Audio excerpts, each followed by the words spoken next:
विनायक म्हणजे रेडी आहे मी पण पास अरे बास काय त्या दिवशी शायनर समोर मी एकटी पुरेशी असं बोलली खरी पण आता ना मला टेन्शन आलं रे भीती वाटते वाट लागली माझी ताडे हे वाटबीट आता काय बोलायचं नाही भाई चॅलेंज घेतलंय ना मग ऊपर एक असे पत्ते टाकायचे आणि गेम खिशात घालायचा तायडे आता घाबरायचं नाही हो रे पण त्या अहिरला किर्लोस्कर त्या खूप मोठ्या बिझनेस वुमन आहेत रे मग असतील ना चांगलंच आहे पण आमची तायडे काय कमी मोठी बिझनेस वुमन होणार आहे काय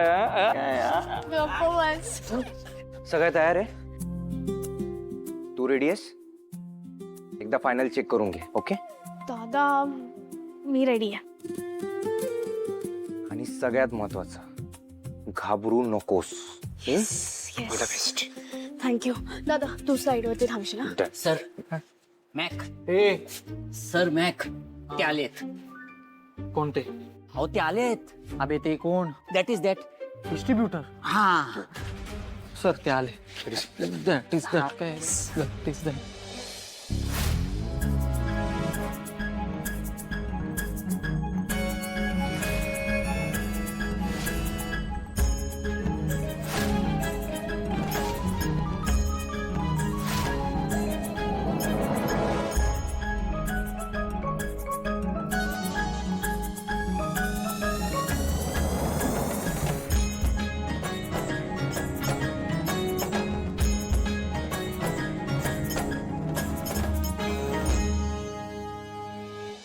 Hello and good morning all. Welcome to Sakshi Organics.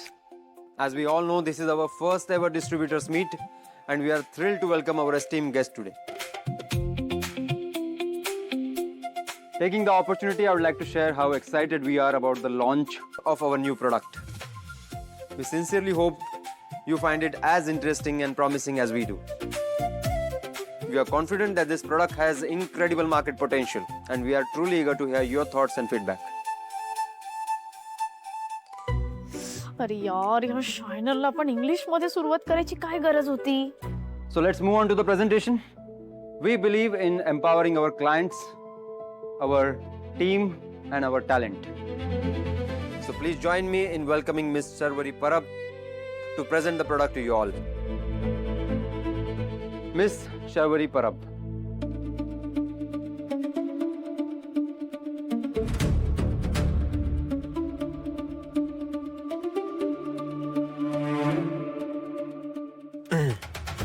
म्हणजे पाळी येण्याआधी तिची चिडचिड होते गरोदरपणात ती अचानक आनंदी होते मूल झाल्यानंतर पोस्टमॉर्टम डिप्रेशन मध्ये जाते तर मेनोपॉज मध्ये तर तिचं तिलाच समजत नाही काय होतंय मध्येच रडू येतं मध्येच थकल्यासारखं वाटतं हॉट फ्लशेसमुळे घामाघूम व्हायला होतं वजन वाढल्यामुळे स्नायू दुखायला लागतात आणि पुरुष म्हणतात की ह्या बायकांचं काय ना कळतच नाही खरं सांगू त्या बाईला सुद्धा काहीच कळत नसतं म्हणजे त्यांना सुद्धा तो अवेअरनेस नसतो त्यांना कोणी शिकवलेलं नसतं कधी कधी त्यांचंच कळत नाही त्यांना काय चाललंय आणि त्यांना धड सांगता सुद्धा येत नाही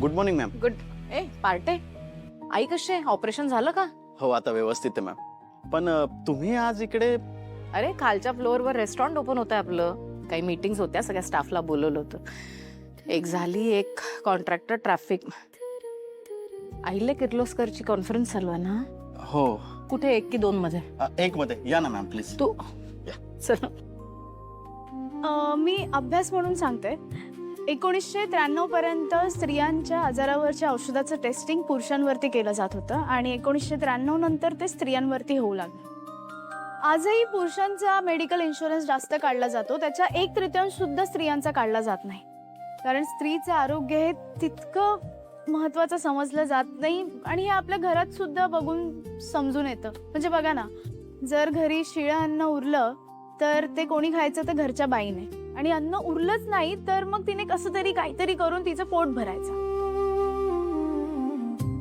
म्हणजे जे जे महत्वाचं आहे ते घरच्यांसाठी आणि जे कमी महत्वाचं आहे ते घरच्या बाईसाठी आई काय बायको काय ती कधी आजारी पडते का नाही, ती आजारी नाही पडू शकत, कारण ती आजारी पडली तर घर थांबतं. कारण घर चालवण्याची जबाबदारी ही बायकांची असते.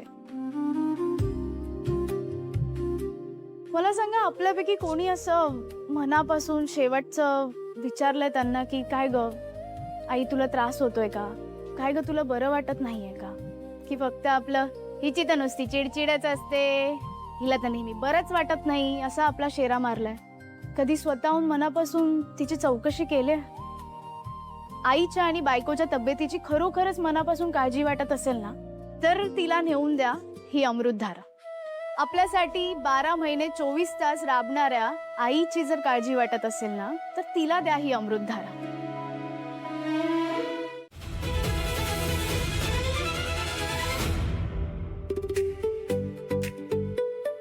आई,